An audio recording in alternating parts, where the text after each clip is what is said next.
नमस्कार दोस्तों। वैसे तो यादवों की वीरता व साहस की कहानियां किसी से छिपी नहीं हैं। यादवों ने हर क्षेत्र में अपने पराक्रम का प्रदर्शन किया है। देश को अंग्रेजों से आज़ाद कराने में भी यादवों का योगदान बहुमूल्य है।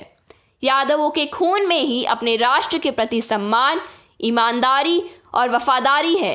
देशभक्ति और राष्ट्र प्रेम जैसे गुण यादवों की नसों में लहू बनकर दौड़ते हैं।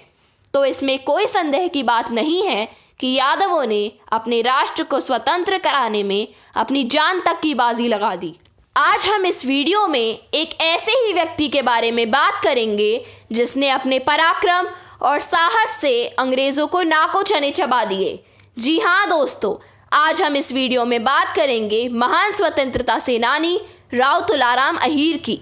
बात शुरू करने से पहले बता दें आपको कि दोस्तों, हम आपके लिए ऐसी ज्ञानवर्धक वीडियोस लाते रहते हैं। ऐसी अन्य वीडियोस देखने के लिए कृपया आप हमारे चैनल को सब्सक्राइब कर लें। तो चलिए दोस्तों, बिना किसी देरी के शुरू करते हैं अपनी चर्चा। राव तुलाराम का जन्म 9 दिसंबर 1825 को हरियाणा राज्य के रेवाड़ी जिले में स्थित रामपुरा रियासत में हुआ था। इस जगह को अहीरवाल नाम से भी जाना जाता है। इनके पिताजी का नाम राव तेज सिंह अहीर था और इनकी माताजी का नाम रानी ज्ञान कौर था। जन्म के दौरान उनका नाम तुला सिंह अहीर रखा गया। उन्होंने अपनी शिक्षा, तलवारबाजी, घुड़सवारी आदि सभी 5 वर्ष की आयु से प्रारंभ कर दिया था। जब वे मात्र 14 वर्ष के थे तब उनके पिताजी राव तेज सिंह का देहांत हो गया था। उनके पिताजी का देहांत निमोनिया के कारण हुआ था। मात्र 14 वर्ष की आयु में ही उनके पिताजी की आकस्मिक मृत्यु के कारण उन्हें राजपाट की जिम्मेदारी अपने कंधे पर उठानी पड़ी। सन 1857 के पहले स्वतंत्रता आंदोलन में उन्होंने अहम भूमिका निभाई। उनके योगदान को याद करने के लिए हरियाणा के लोग 23 सितंबर का दिन शहीद दिवस के रूप में मनाते हैं। रेवाड़ी का रामपुरा गांव राजा राव तुलाराम अहीर की रियासत हुआ करती थी और उनकी रियासत में पूरा दक्षिण हरियाणा आता था। राव तुलाराम का राज्य कनीना, बवाल, फर्रुखनगर, गुरुग्राम, फरीदाबाद, होडल और फिरोजपुर तक फैला हुआ था। राव तुलाराम अंग्रेजों के शासन से काफी परेशान थे और उनके मन में आक्रोश की भट्टी सुलग रही थी। जब पहली बार 1857 में क्रांति की चिंगारी निकली तो राव तुलाराम ने इस चिंगारी को आग में बदलने का जिम्मा उठाया। अहीरवाल का नेतृत्व राव तुलाराम और उनके चचेरे भाई राव गोपाल देव ने संभाला। राव तुलाराम ने अपने आक्रोश की ज्वाला से अंग्रेजी साम्राज्य को जलाकर राख करने का ठान लिया। अंग्रेज अब यह समझ चुके थे कि राव तुलाराम पर काबू पाए बिना वे चैन से दिल्ली पर शासन नहीं कर सकते। इसलिए राव साहब को खत्म करने के लिए 2 अक्टूबर 1857 को ब्रिगेडियर जनरल सोबर्स एक भारी सेना लेकर रेवाड़ी की ओर बढ़े तथा 5 अक्टूबर 1857 को पटौदी में उनकी झड़प राव साहब की एक सैन्य टुकड़ी से हो गई। अंग्रेज राव तुलाराम की सैन्य शक्ति को देखकर दंग रह गए और अंग्रेज अपने मकसद में असफल हो गए। फिर इसके बाद 10 नवंबर 1857 को एक बड़ी सेना लेकर तोपों के साथ कर्नल जेरल्ड राव तुलाराम के खिलाफ रवाना हो गए। 16 नवंबर 1857 को जैसे ही अंग्रेजी सेना नसीबपुर के मैदान में पहुंची वैसे ही राव साहब की सेना अंग्रेजों पर टूट पड़ी। यह आक्रमण भयंकर था। अंग्रेजों के छक्के छूट गए। कर्नल जेरल्ड समेत कई अफसर मारे गए। राव तुलाराम की सेना के साहस की प्रशंसा अंग्रेजों ने भी की।